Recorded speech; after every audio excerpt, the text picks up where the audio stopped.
नमस्कार विद्यार्थी मित्रांनो, इन्फिनिटी अकॅडमी मध्ये सर्वांचे स्वागत आहे। मित्रांनो, PYQ सीरीज मध्ये TCS आणि IBPS नुसारचे प्रश्न आज आपण बघत आहोत आणि आज आपण टॉपिक घेतलेला आहे, अतिशय महत्त्वाचा टॉपिक आहे टेन्स। सो टेन्स वर विचारलेले जे प्रश्न आहेत त्याचे एनालिसिस आज आपण करणार आहोत। चला तर मग सुरुवात करूया आजच्या या न्यूज सेशनला। पहिला प्रश्न बघा, identify the segment in the sentence which contains a grammatical error. आपल्याला विचारलेला आहे की ग्रामॅटिकल एरर कुठे आहे।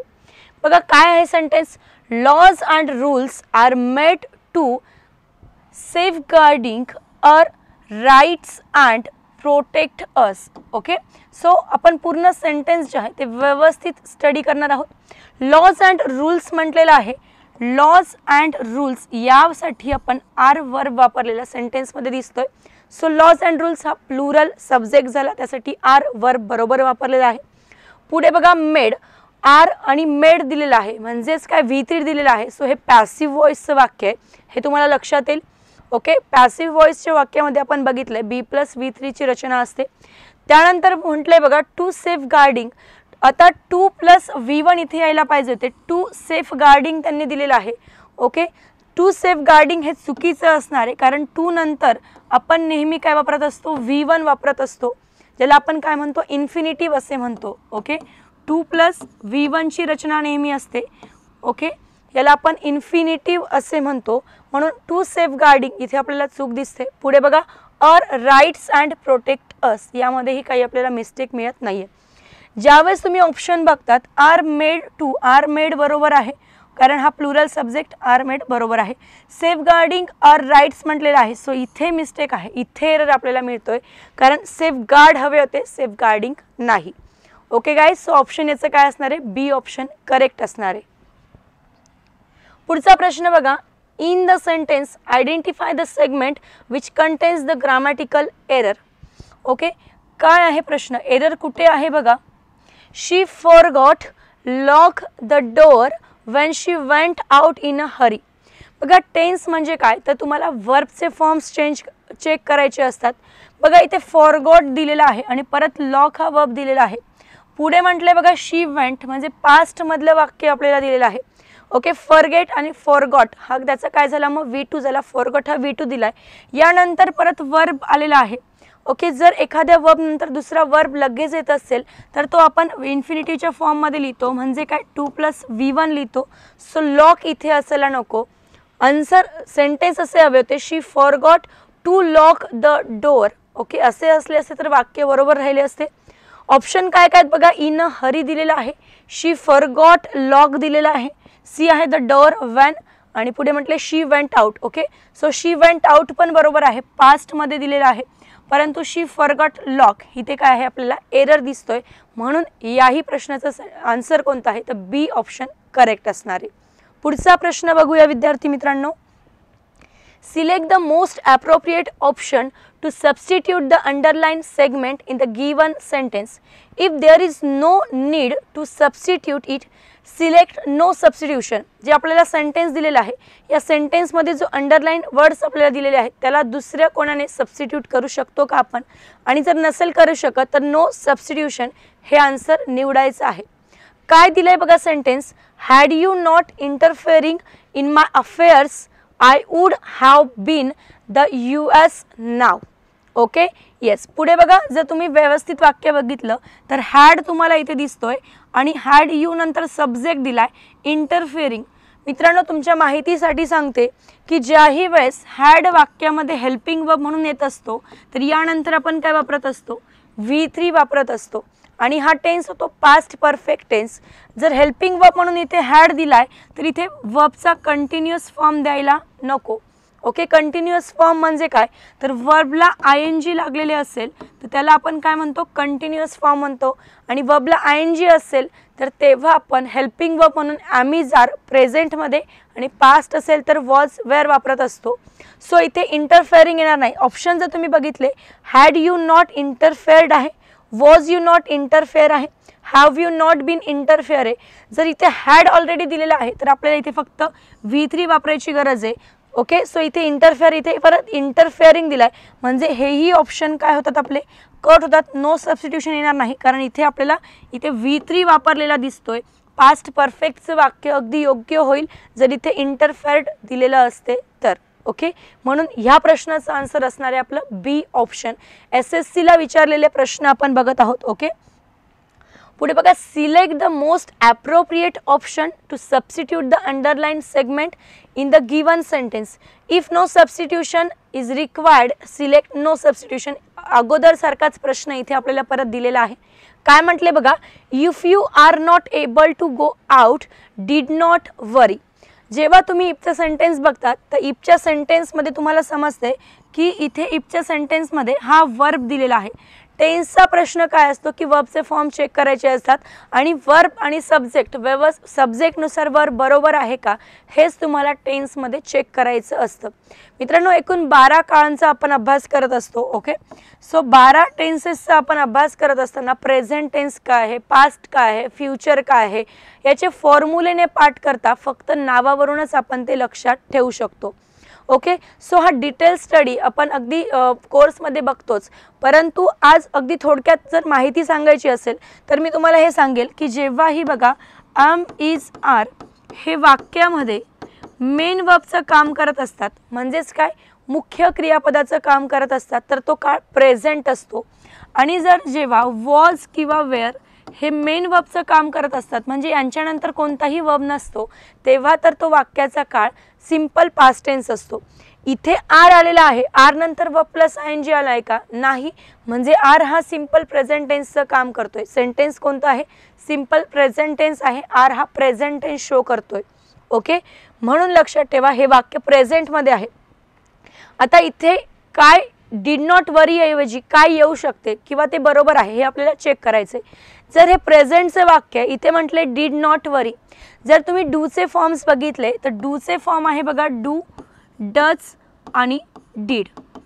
तर यापैकी डू आणि डज जे आहे तर हे दोघं प्रेझेंट शो करत असतात आणि डीड जो आहे विद्यार्थी मित्रांनो तर डीड हा पास्ट टेन्स शो करत असतो. ओके. भूतकाळ शो करत असतो. मग इथे डीड नॉट वरी म्हटलंय तर डीड हा काय शो करतोय, पास्ट टेन्स शो करतोय. पण अगोदरचं तर वाक्य प्रेझेंट मधलं दिलंय म्हणजेच इथे पण आपल्याला काय वापरावं लागेल, प्रेझेंट मधलाच वर्ब वापरावा लागेल. ऑप्शन बघा काय आहे, डोंट वरीड आहे. ओके. वरिंग नॉट आहे. वरिंग नॉट तर येणं शक्यच नाही कारण वर्ब प्लस ING चा कंटिन्युअसचा इथे काही संबंध नाहीये. डू नॉट वरी आहे आणि डी आहे बघा नो सबस्टिट्यूशन. सो या तिघांपैकी काय येईल, पहिलं ऑप्शन जर तुम्ही बघितलं डोंट वरीड. एक गोष्ट नेहमी लक्षात ठेवा की इथे नॉट आलेला आहे, डीड आलेला आहे, तर लक्षात ठेवा की जेव्हाही तुम्ही डीड नॉट वापरणार तर त्यानंतर तुम्ही V1 वापरणार, डू नॉट वापरणार तर याच्यानंतरही तुम्ही काय वापरणार, V1. म्हणून डोंट वरीड तुम्ही कधीच लिहिणार नाही, हे काय असेल, चुकीचं असेल. डू नॉट वरी तुम्ही प्रेझेंटमध्ये लिहू शकतात डीड नॉट वरीच्या ऐवजी, म्हणजे हेही ऑप्शन आपले कट होते. सी ऑप्शन काय असेल आपले योग्य असेल. बघा मित्रांनो, या प्रश्नावरून तुम्हाला एकच शिकायला मिळालंय की जर प्रेझेंटमधले वाक्य इफचं तर नंतरचं वाक्य पण प्रेझेंटमधलंच असेल. सेकंड थिंग अशी सांगितली की डू नॉट नंतर आपण काय वापरणार, V1 वापरणार. डीड नॉट नंतर V1 वापरणार. डज नॉट असेल तरीही त्याच्यानंतर आपण काय वापरत असतो, V1 वापरत असतो. V5 किंवा V2चा वापर आपण करत नाही. पुढचा प्रश्न बघूया. The following sentence has been divided into parts. One of them contains an error. Okay. यांच्यापैकी कोणत्या तरी पार्टने एरर आहे. Select the part that contains the error from the given option. हे जे आपल्याला पार्ट दिलेले आहेत सेंटेन्सचे यांच्यामध्ये एरर आहे, तर कोणत्या पार्टमध्ये एरर आहे हे आपल्याला शोधायचं आहे विद्यार्थी मित्रांनो. जर तुम्हाला उत्तर येत असेल तर नक्कीच चॅट बॉक्समध्ये कमेंट करा. बघा काय म्हटलंय, the committee agreed that small businesses has been adversely affected by COVID-19. Option काय दिले बघा, has been adversely affected, B दिलाय द कमिटी ॲग्रीड, सी दिलाय बाय COVID-19 आणि डी दिलाय दॅट स्मॉल बिझनेसेस. आपण वाक्य स्टडी करूया. काय दिलंय बघा, द कमिटी ॲग्रीड. ओके. याच्यात तर काही आपल्याला एरर दिसत नाही. दॅट स्मॉल बिझनेसेस ते लहान businesses. Okay. Has been adversely affected. एक गोष्ट इथे लक्षात ठेवा, कमिटी हा काय आहे, एक कलेक्टिव्ह नाउन आहे, त्यासाठी आपण सिंग्युलर वर्ब वापरतो. पण लक्षात ठेवा कमिटीचे स्मॉल बिझनेसेस म्हटले म्हणजे जे स्मॉल बिझनेसेस, इथे काय केलं गेलंय तर प्लुरल सब्जेक्ट आपल्याला दिलेला आहे. काय दिलेला आहे? प्लुरल सब्जेक्ट दिलाय. पुढे वाक्य म्हटलं बघा, has been adversely affected. So small businesses हे प्लुरल सब्जेक्ट असल्यामुळे इथे पण आपण काय वापरायला हवा, तर इथेही आपण प्लुरल वर्ब हॅव वापरायला हवा. इथे आपण हॅज वापरू शकत नाही. म्हणून आपल्याला ह्या पार्टमध्ये एरर मिळतोय, हॅज बीन ॲडव्हर्सली अफेक्टेड. आणि हॅज बीन ॲडव्हर्सली अफेक्टेड जर आपण बघितलं तर ए ऑप्शनमध्ये आहे, म्हणून ए ऑप्शनमध्ये एरर आहे असे तुम्ही समजू शकतात. ओके, सो ए ऑप्शन आपला काय असणार आहे मित्रांनो? करेक्ट ऑप्शन असणार आहे. चला पुढचा प्रश्न बघूया. The following sentence has been divided into parts. Okay, one of them contains an error. Select the part that contains the error from the given option. परत त्याच प्रकारचा प्रश्न आहे की कोणत्या पार्ट मध्ये एरर आहे ते आपल्याला शोधायचं आहे. बघूया. It have been only through writing that men have been able to spread their ideas to mankind. Okay, जर वाक्य तुम्ही व्यवस्थित बघितलं बघा, इथे हा इट हा सब्जेक्ट म्हणून आलाय, प्रोनाउन आहे. आणि इट जर बघितलं तर थर्ड पर्सन सिंग्युलर आहे. सिंग्युलर म्हणजे काय? एकवचनी आहे. आणि जर सब्जेक्ट एकवचनी असेल तर वर्ब पण आपण काय वापरतो? एकवचनी, सिंग्युलरच वापरतो. पण इथे हॅव काय दिलाय? प्लुरल वर्ब दिलाय. वाक्य वाचल्याबरोबर तुम्हाला हे लक्षात येईल. अतिशय सोपे असे प्रश्न आहेत मित्रांनो. SSC CGL ला विचारलेला आहे. किती सोपा प्रश्न आणि किती सरळ साधा प्रश्न विचारलाय आणि किती कमी वेळात आपल्याला त्याचं उत्तर देखील मिळतंय. सो एरर आपल्याला इथे मिळाला, तर ही पुढचे सेंटेन्स कसे बरोबर दिलेले आहे का ते आपण चेक करूया. Been only through writing that men have been. बघा, मेन हा काय आहे? प्लुरल नाउन आहे. मॅनचं मेन आपण करतो, सो हॅव आपण इथे वापरले. त्यानंतर been able to, yes able to बरोबर आहे. कॅनच्या ऐवजी आपण एबल टू वापरत असतो. स्प्रेड देअर, मेनसाठी परत इथे बघा प्लुरल प्रोनाउन वापरलंय, their ideas to mankind. So पुढे कुठेही एरर आपल्याला दिसत नाहीये. मेन नुसार प्लुरल वर्ब आणि प्लुरल प्रोनाउन वापरलाय. पण इथे मात्र आपल्याला एरर मिळालाय की इट हे सिंग्युलर प्रोनाउन आहे, सिंग्युलर सब्जेक्ट आहे, त्यानुसार सिंग्युलर वर्बच आपण तिथे वापरायला पाहिजे. म्हणून इथे एरर आहे. So it have been only हे आपल्याला सी सेंटेन्समध्ये दिलंय. सो सी पार्टमध्ये काय? सी ऑप्शनमध्ये काय एरर आहे? म्हणून सी ऑप्शन आपल्या इथे काय? करेक्ट ऑप्शन आहे. चला पुढचा प्रश्न बघूया. The following sentence. बघा, सेंटेन्स जर क्वेश्चन जर तुम्ही बघितला तर क्वेश्चनची सूचना ओके तर ती खूप मोठी आहे. परंतु जर प्रश्न तुम्ही वाचायला घेतला किंवा प्रॅक्टिस जर तुम्ही केलेली असेल तर कमी वेळामध्ये तुम्ही आन्सरपर्यंत पोहोचतायत. The following sentence has been divided into parts. One of them may contain an error. Select the part that contains the error from the given option. If there is no error select no error. Okay, error आहे का ते शोधायचं, नसेल error तर no error म्हणा. बघा काय म्हटले, modern science have broken many myths about our food and diet. Okay, बघा इथे हॅव प्लस V3 वापरलाय म्हणजे सेंटेन्स हे कोणत्या टेन्सचं आहे? तर प्रेझेंट परफेक्टचं आहे. लक्षात ठेवा, हॅव प्लस V3 येत असेल किंवा हॅज प्लस V3 येत असेल तर सेंटेन्स हे प्रेझेंट परफेक्टचे असते. हॅड प्लस V3 असेल तर सेंटेन्स हे पास्ट परफेक्टचे असते. हॅव V3 आलाय. पण बघा जो सब्जेक्ट आहे, सब्जेक्टनुसार हॅव बरोबर आहे का? मॉडर्न सायन्स म्हटले म्हणजे काय? आधुनिक विज्ञान आपण त्याला म्हणत असतो. ओके, सो मॉडर्न सायन्स हा सिंग्युलर सब्जेक्ट आहे. यासाठी आपण काय वापरायला पाहिजे? तर सिंग्युलरच वर्ब वापरायला पाहिजे. पण हॅव हा प्लुरल वर्ब आहे म्हणून एरर आपल्याला पहिल्याच पार्टमध्ये मिळतोय. बघा कुठे आहे? नो एरर म्हटले म्हणजे हे ऑप्शन येणार नाही, कारण आपल्याला एरर मिळालाय. ब्रोकन मेनी मीन्स बरोबर आहे, सो हेही ऑप्शन येणार नाही. About our food and diet बरोबर आहे. पण डी मध्ये मिळतंय मॉडर्न सायन्स हॅव. हे हॅवच्या ऐवजी काय हवे होते? हॅज हवे होते मॉडर्न सायन्ससाठी. सो डी ऑप्शन आपलं काय असणार आहे मित्रांनो? करेक्ट ऑप्शन असणार आहे. Okay, yes. पुढचा प्रश्न बघा. Select the most appropriate option to substitute the underline segment in the given sentence.